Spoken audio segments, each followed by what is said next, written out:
6 माह का बच्चा है, अल्लाह अकबर, लेकिन सारी चीजें छोड़ दें, लेकिन एक बात का ख्याल रखें कि दुनिया में अगर कोई भी इंसान, आप सफर करें, सफर करते हो आपको दुनिया में कहीं भी कोई छोटा बच्चा प्यास के मारे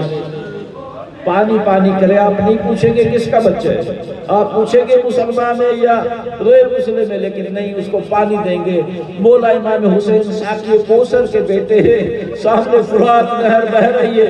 बच्चे को पानी नहीं देना था, नहीं देते, कोई मसला नहीं था, लेकिन पानी नहीं देने की जगह पे ऐसा तीर मारा जिस वक्त उस छोटे शहजादे को तीर गले में लगा,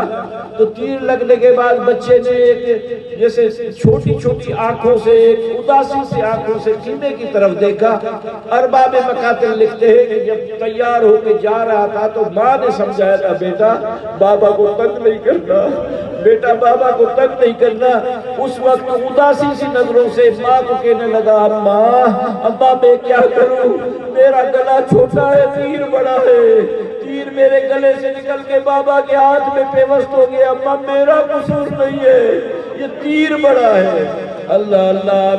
अभी नोहे खानों की आवाजें आ रही है ना, अभी जब झूला आएगा तो एक रुबाब को, एक रुबाब को दफना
अब सारे बोलो भाई, सारे बोलो।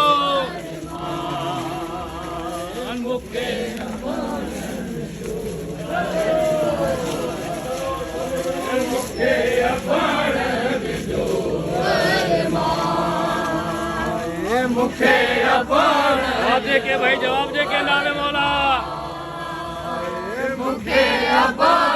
मराबा मराबा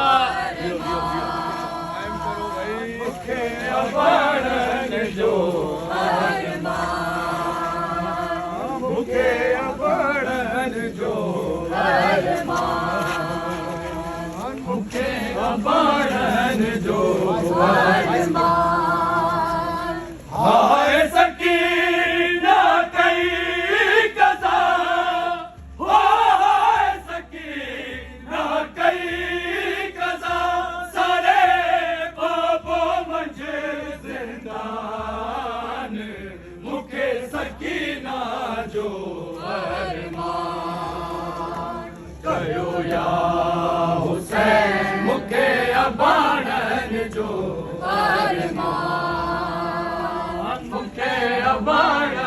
जो मुखे अबाड़न जो अबाड़न जो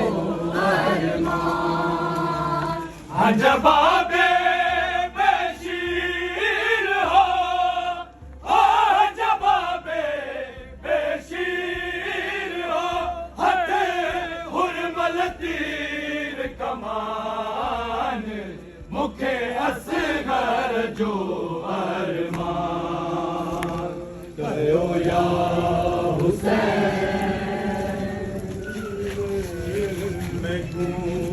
गलना लाज़ैन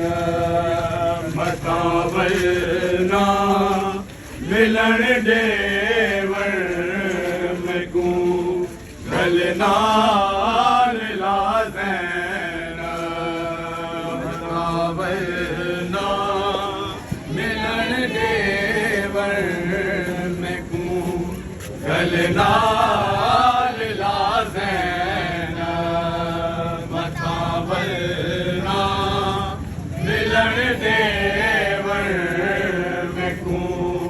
गलनाल लाज़ैन मतावलना मिलन देवर मैकू गलनाल लाज़ैन मतावलना मिलन देवर मैकू गलनाल लाज़ैन मतावलना मिलन देवर मैकू गलनाल लाज़ैन मतावलना मिलन देवर मैकू गलनाल लाज़ैन मतावलना मिलन देवर मैकू गलना